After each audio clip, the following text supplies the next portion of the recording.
Hello. Thank you for joining me. It's me, Stephen Englander, and this is my live show. We've got all sorts of things to talk about today, but to start off with, we're going over to China. And Jack Ma, is it Jack Ma, Graham? Yeah. Owner of Jack Ma. Jack Ma. Jack Owner, Ma. Jack Ma. Yeah. I can't be that. Is that racist? That's not racist, man. That's okay. no. What are you talking about? It's a fun word to say. Ma. Ma. He's been in trouble, hasn't he? Sorry, he owns Alibaba. Alibaba is a international website. I suppose you can't really compare it to Amazon or eBay because it's got more of a business slant to it, doesn't it?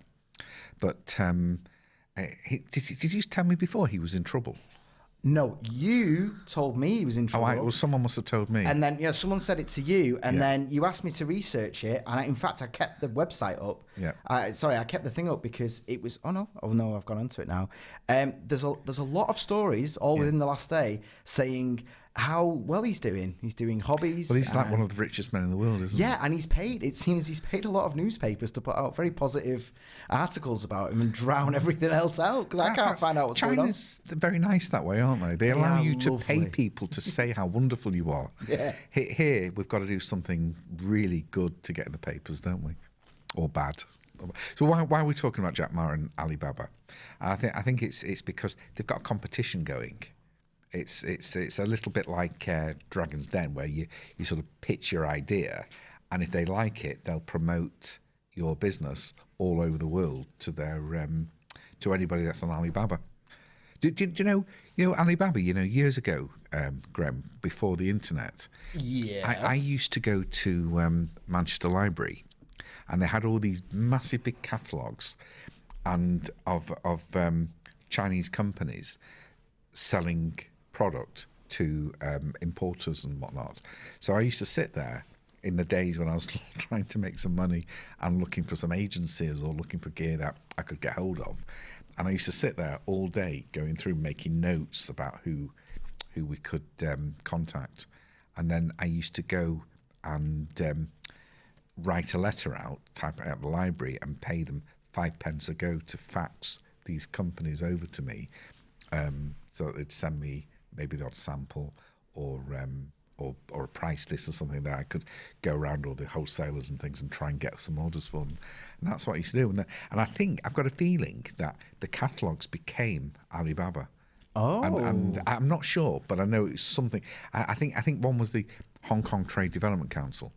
And it's really good because there's a lot of opportunity in dealing in China, if you can. My brother does something along those lines. All he does all day long is translate Chinese companies and what they're selling. That's all he does, and just produces reports. When it comes to manufacture, they're like the backbone of the world economy. It's just listing what people are selling is a full-time job for him. People pay to get that information. Yeah, but I don't think people realise what these factories are like. I was in a place called Guangzhou a few years ago, and I think we travelled 90 miles solidly of factories on both sides. I think there's a place in that area called Furniture City that only manufactures furniture and related stuff. Massive opportunities. Sometimes it's worth jumping on a plane and going out there and seeing what there is. But just going back to Alibaba, I think if I would encourage people out there to maybe enter this competition. I think, are you putting all the details up of what they need to do? Or there'll be a link in the description, yeah. There's a link in the description. So do go on it. And if you fancy entering the competition and you fancy doing a pitch, you can come and use our facilities free. You don't need to actually even come into the studio. We can, wherever you are in the country, if you fancy doing a pitch to get this Alibaba, and it's really worth doing, we'll do things remotely with you, so we can get some pictures out for you and we'll guide you through it and help you submit it. How's that for an offer? That's a very good offer. It is a good offer. If you need help, I mean, the important thing here though can't be ignored. Last year's Go Global Pitch Fest, the revenue was 52 billion. It's just unbelievable. And this is on merch that was sold through it. So if you get fast tracked by these people, this is like the beauty of this is that it's great for products to the trade all over the world, but it's also, there's retail on it as well, so you can pitch your products retail.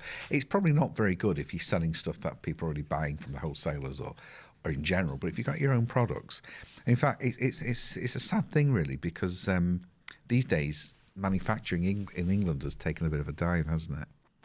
I was reading an article the other day that manufacturing is up in the UK, up 20%, but that's not a lot really. And I would imagine that a lot of the manufacturing is up on the big firms.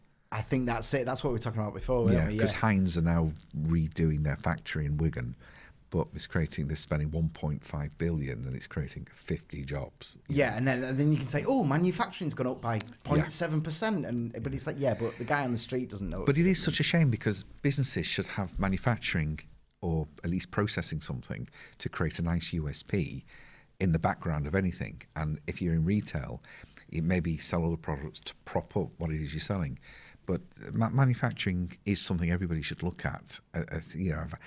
I've been involved in manufacturing in many different things. I mean, I grew up in a background manufacturing bags and handbags and sports bags. And in fact, do you know what's a shame? Because I was talking to my dad the other day, and Go on. when I was 16, 17, in a small half-a-mile radius area in Manchester, there was over 200 odd bag manufacturers, and within 4 or 5 years, it was down to about half a dozen. And now there's hardly anything there. But there's a lot of mileage in instead of spending fortunes in setting up a shop, selling stuff you go down to the cash and carries for. It'd be so much better to set up something to manufacture something. And the beauty of it is there's some great tax breaks in that. There's great grants available, and there's great opportunities. I mean, if someone's actually manufacturing their own product, whether it's a consumer product or one into the trade, there's so much help in getting these things out there. So I would push people to go and find something to make. You know, I mean, you've obviously made that T-shirt, Graham. Do you know what? Well, no one would make that T-shirt, but it shows there's a niche, isn't there? Your dad said I look like a penis in this. My dad wouldn't know what that is. He said, you look like a penis. Well, my dad's in the audience. Dad, did you say he looks like a penis in that? You remember what a penis is? Sorry. I would say, though, like... How does that look like? Why are we on to this? Why is it, Graham? Every time we talk about anything, it gets down to that level. Well, I didn't bring up the T-shirt, man. But I didn't mention penis. No, you didn't. No, that's on me this week. No. But I've got to say, though, in terms of the manufacturing thing, you know, on an individual level, yes. But on a greater level, the last year has shown us we are far too dependent on China and India. And everywhere. We're far, far too dependent. Well, if we lose our manufacturing base, which we have, we become dependent on the services sector, and in particular, the financial services sector. So we have a crash and we're fucked, aren't we? Which is what happened, on the last big recession. Yeah, although, I mean, some people have argued that our reliance on services has meant that because we got there first, we're actually coming out of what's happening now a little bit faster than Europe. You can have both. You can have both. It's a bit like having a gold reserve, isn't it? It's something to back the currency. Yes. But if we're manufacturing something, it's got to make you stronger. It's got to make any. I mean, when I had my shops to prop up some of the profits, I used to have these molds of garden gnomes and religious figurines, and I used to have a little room upstairs, and I used to make them. And it's like we could get $1.99, $2.99 out for them, and they were costing me 5 and 10 pence to make, which is a massive difference between going and buying something and if I was selling something for $1.99, I'd probably be making 30, 40 pence on it in those days. So manufacturing something was definitely better. So you don't need to do it in a big scale. You can service your own customers. That you can. I know food is it manufacturing or cooking, but food can also be manufactured. There's all sorts of things, and I think in this day and age we're looking out for something different. And made in Britain, made in England, has always carried a great brand. It's got a pedigree to it, doesn't it? As long as we don't put your T-shirt on there, we've got a good pedigree. But you're a big cyclist as well. Yes, and this is again another side to this. For the last year, there's been no bikes, and the reason I know this is because it's my daughter's birthday's coming up. And so last year for her birthday, I was trying to buy her a bike. I mean, you won't know this because I was just one of the little people that he ignored at that point. Yeah. But I remember moaning to Aidan, it took me such a lot of work. And a full year later, there's still no bikes because we don't build them here. No. We don't make. Is that because of COVID? So the brothels have closed. That's not. Oh, sorry, you're talking about the metal bikes. I'm talking about actual bicycles. Yeah, this is my other thing. I quite enjoy bicycling. Yeah, you're right to it. Bicycling. Yeah. I always love it when Hayden's got something to say. Hayden, But, please interrupt. There's an interesting one though, because essentially nobody wanted to get on public transport. Completely understandable. Mask or not, clean or not, it's dirty people. You don't want to catch things. So because they couldn't get bikes, there's been an explosion of e-scooters. Even though they're still technically illegal, they're everywhere. Oh, are they illegal? Yes, for the most part, yeah. Right. Unless you're on private land. All these people you've seen everywhere. So it's just Yeah. to jump in. Oh, you're in if you want to jump on camera too. Yeah, okay, there we go. If e-scooters are illegal, Yeah. why did they have, when I was just going through town, picking Dazzle, rows of them that you can touch to rent? Those ones are legal. Why are they legal? Only they're legal because they're the ones the government own.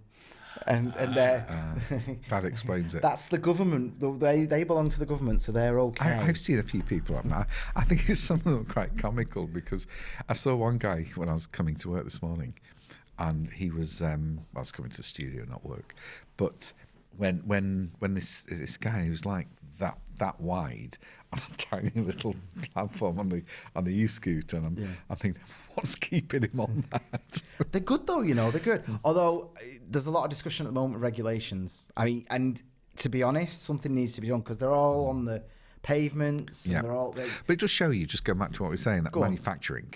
There's so much opportunity in this country right now for manufacturing. Well, yeah, they're made in Grants and all England. sorts. Yeah. That's why they're doing well because Pure is an English company, so they've built them for our weather.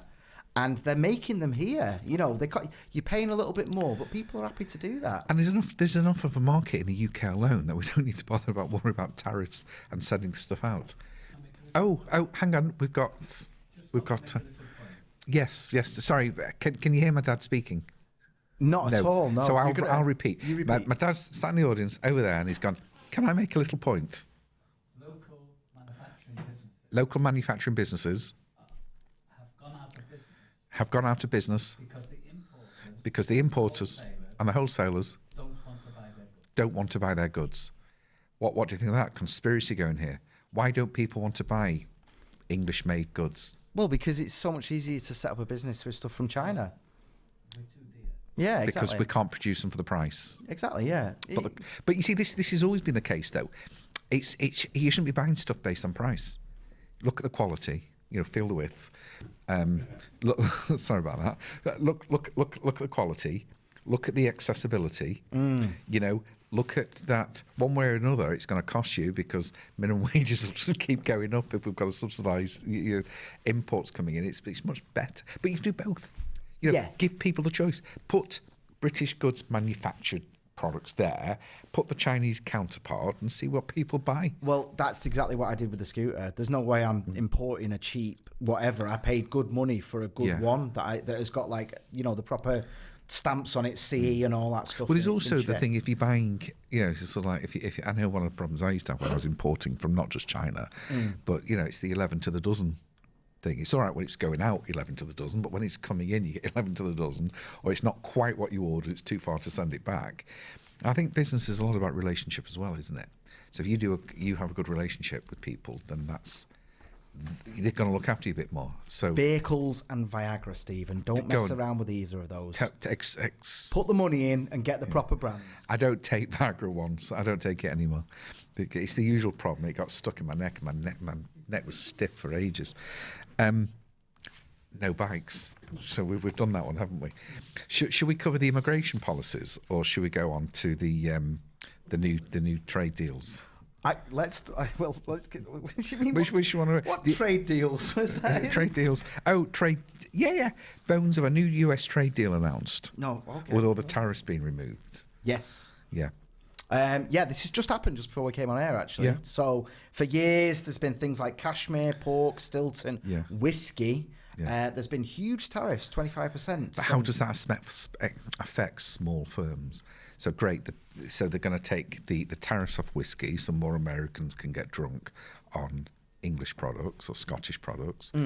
Stilton cheese, That's always a good one. Well, you can be a small business making Stilton, can't you? You can be producing Are there whiskey many on a around? low. Yeah. I mean, there's a lot of small breweries I suppose in small places. it's opening the doors as well to reduce tariffs. International marketing is much easier now. Oh yeah. So they can create a brand in any country of the world using social media and tools like that, and away you go. So really, you don't even need to make it here. You can just have the labels made up there. I'm going to go make some Stilton. Well, like, that's the thing. If you know you can sell whiskey and a quarter's come off the cost of sending it, I mean, we don't know the details yet, but I think this is huge. I think it's a huge step forward in the right direction. Opens the door, but like Hayden just said, I do think it's going back and looking at this manufacturing base. So if you can make your own products or put your own stamp on products, the world is pushing everybody to do this. It's opening up opportunities. I've not really got any more to say on that at the moment. No, well, it is breaking news. It's literally good. just happened. It's pushing us into the world of where we need to manufacture. Everybody wants to manufacture. Hashtag Brexit reality as well, isn't it, eh? Oh, yeah. Because that's our, but I do like our French, trade deal. I like Stilton, but I like French cheeses as well. Brie. Buy our pork. Well, yeah. I eat a lot of pork. Immigration point system. What do you think of that? Are you pulling it up? I am. I'm just going backwards now to find it because. Do you know one of the things that is a frustration? Yes. And it's not just a frustration for me; it's a frustration for the other person as well, and that is not a good grasp of English. So you go into shops, you don't understand what's being said to you, and the other person doesn't understand what you're saying, and it's frustrating for both parties. So the part of the immigration point system means that in order to come here and work, you've got to have passed various tests, and you get a point. You get points for each test. Like if you speak English at required level, you get 10 points, and that means that you can that counts towards your 70. But I'm not sure if that's a great idea, putting restrictions on whether people can come into the country. Because you can laugh and joke, and you say, no, he's saying that I wouldn't get the 10 points for that. You would. But you know, in fairness, you can transfer some of these things. So if you're better, like you've got particular job skills, they'll overlook the fact that you don't speak English properly. What? The fact that I'm destined to be an arse wiper. Graham, you take the opportunities where you can get them. That's what we decided just before we came on air. Yeah. That was my career future. No, you assumed it. I just said there was another gentleman in the office. Who else is going to do it? And I just said, I've got to be nice because in years to come, he's the one that could be taking me to the toilet and cleaning up after me. And you said you thought that was going to be your role. And you were upset that it wasn't going to be your role. As if he's going to put up with your crap when you're losing your mind. See how I said that? Your role. Yeah. Okay. That's all what you said. But the thing is, in my opinion, is that there's a lot of people that come to the UK and they can't speak English very well, but then they go on and learn and they become a valuable asset to society.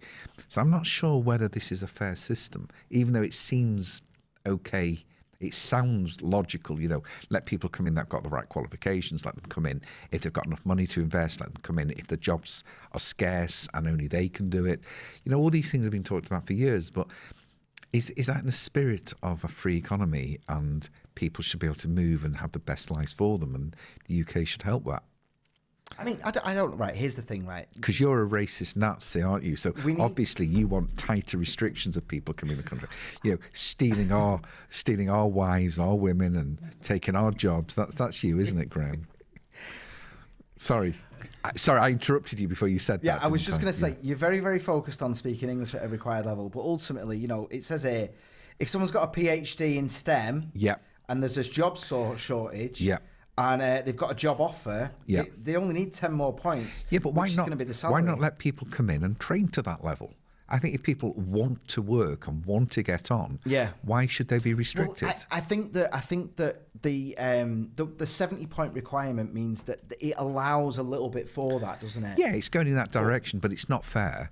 Why not just let people come and go?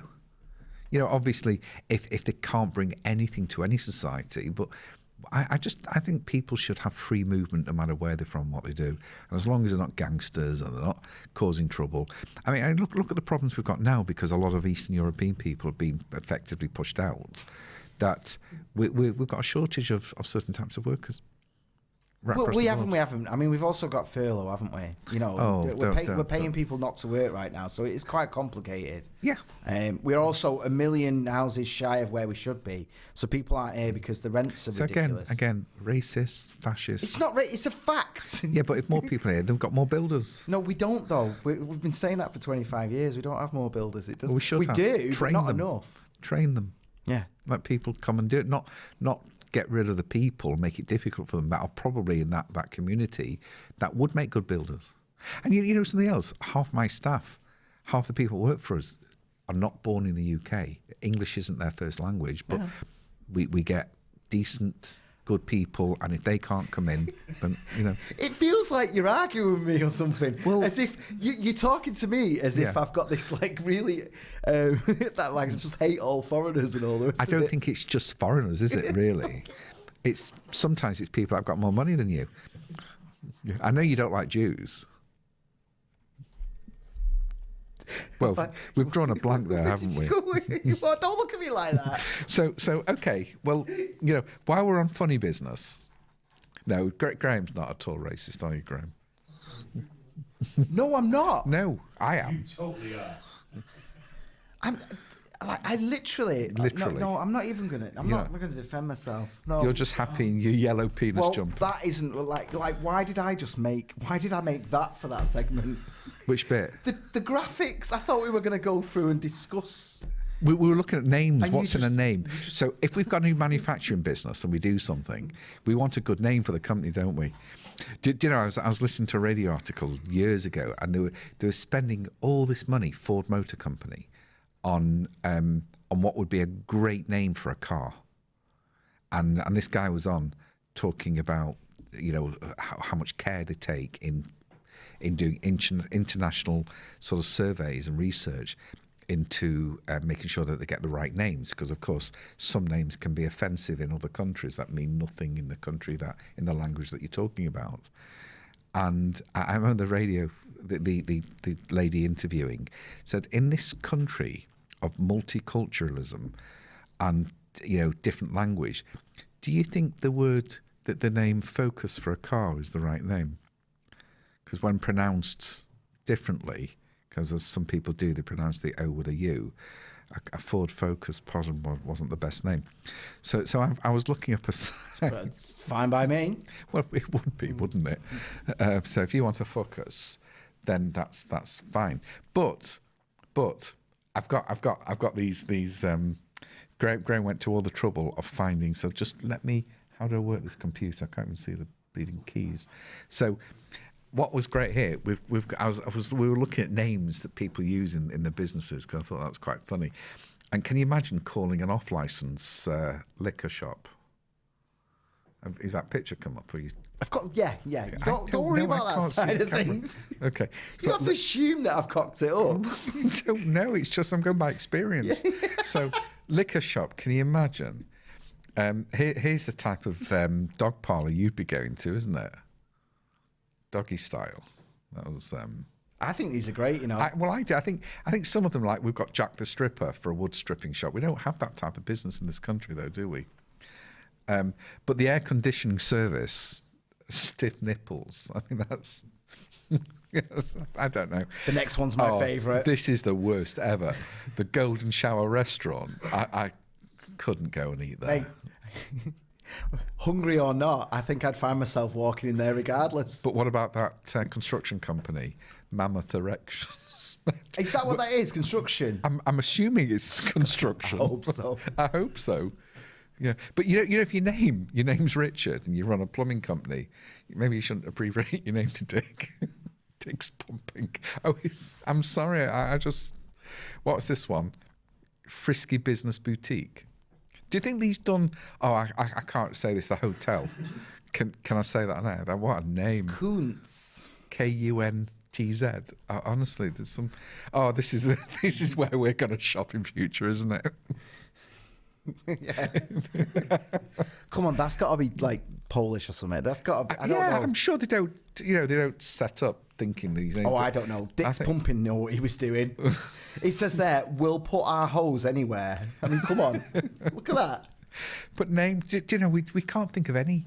I'm trying to think of any clients or names that I've come across that are a bit odd. We had my dad setting up Mr. Teabags years ago. I had a company called Fu King Mitsuya. Mitsuya means a bargain, and there was Fu, Phu, and King, Qing, and that was a company exporting from China. Fu King. I don't know how we got it past, but here's one. Greeting cards, balloons, and crafts called Floaters. It'd be great if people would tell me their funny names for their businesses. We could do a whole thing on this, couldn't we? Now the Codfather, we actually acted for a company called the Codfather. I'm not sure if we still do or they closed them. I'm not sure. The Codfather, I think that's reasonable. When you say acted, what are you referring to exactly there? As their accountants. There was definitely a Codfather in Manchester that we yes, acted for. I remember that. I'm not sure. I don't remember acting for him because I wasn't involved with you then in this wonderful place called Accounts Direct. We wouldn't let you near people's accounts, Graham. We wouldn't. In fact, because were you trying to say me? Come and bring all your paperwork and all your accounting needs to Accounts Direct. Thank you very much. We look forward to handling your paperwork and producing some fantastic accounts and giving you, reducing your tax bills and keeping compliance sorted so you don't get into trouble with the tax man. Is that a good plug? Is that okay? Are we moving on to this? Are there any the athlete's foot as a shop, as a shoe shop? That was and my I think Selfridges was a good one. Have you lost it? Have I gone too fast for you? You're fine. Okay.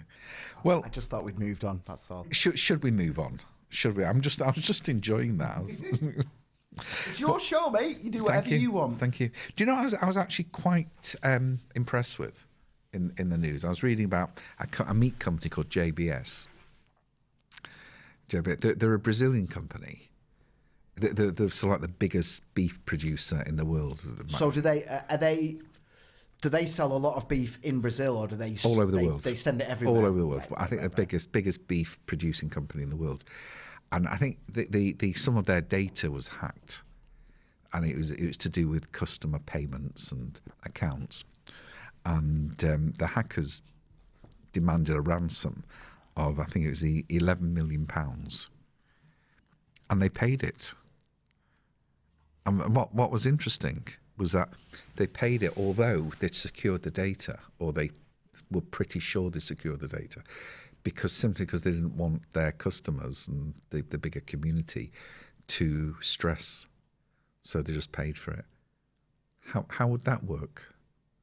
How would that work with smaller firms? Do you think people should take a business decision on these things, or should they take that moral high ground? I don't know. I mean, I think the thing is, though, if you're a smaller business, you're even more vulnerable, but they're not interested in you because how much money are you going to get? I think they're cyber attacking everybody all the time and everything. But I'm not sure whether, is it setting a precedent? So you've got people that are doing this type of thing encouraged to do it more. Should these things be publicised? Should it just be, the press shouldn't really promote these things and say to people it's okay? When you do that, does it mean move on to the next subject? Means it's 1 minute to 6. So we're moving on. So moving right on, yeah. We didn't want to move to Cristiano Ronaldo upsetting Coca-Cola by preferring water, and they've lost billions of pounds because of that. I thought that was brilliant when he got the Coke off and he went, I mean, if you want to drink Coke, but I like that moment there. Move away and let's just drink the water. And people are making a big deal about billions going off Coke, but the market, it'll stabilise and all that. It will. But it just shows the real strength of the brands and more with the football than they are with It's a bit of fun, though. It's a bit of fun. Yep. And did you want to talk about GB News, or should we save that for next week? I mean, we'll save it for next week. You save it for next week. I don't know why you put it in, because it's trending and there's lessons to be learned about. Probably by next week there'll be more sort of gossip going on about how they're drastically failing in the news channel. Do you know Accounts Direct's got a news channel? a news feed? AD News. I do. I've been trying to get access actually. To promote it a bit more, because we're moving down that route, aren't we? So there's a couple of subjects that, because you've kept me talking for so long, I've not covered. Did we want to mention the quote of the day and then sign off? What do you think, guys? Sure. Quote of the day. Oh, wait. Before you do that, Yep. Freaky Chick is with us, and she said that Liqueurs Spot would be a better name for a liquor bar, obviously. Liqueurs Spot. I'm lost. Liqueur Spot, as in when you read it. Sorry. Liquor Spot, like. Send me a picture. Okay, no problem. But yeah, she says hello. Drone Tech Politics is in. He said hello as well. American Rebellion's joined us. He said hello. John Grammaticus is in. Mr. Kill C1 also. All these great names. Sue, who joined us before we even went live, she said hello. Hi. So I just wanted to give a shout out for everyone That's before nice. we move on. Thank you. Yep. Oh, I've got to stay in because it's quote of the day, isn't it? You Yeah. waiting for me? So I'm waiting for you, yeah. Yeah, okay, well, I'll just find it because we're all... There we go. Right. Build something 100 people love, not something 1 You know what? This is a great time to sign off. Thank you for joining me tonight. We'll be here next week at the same time. Don't forget to tune into Alt Feed and watch Trigger Warning with Hayden later, where we'll give Graham far more abuse than I could ever give him. And I think we've got Colin and Lorraine a bit later on in their plain comedy show. So thank you for joining me again this week, and I'll speak to you next week. Good night.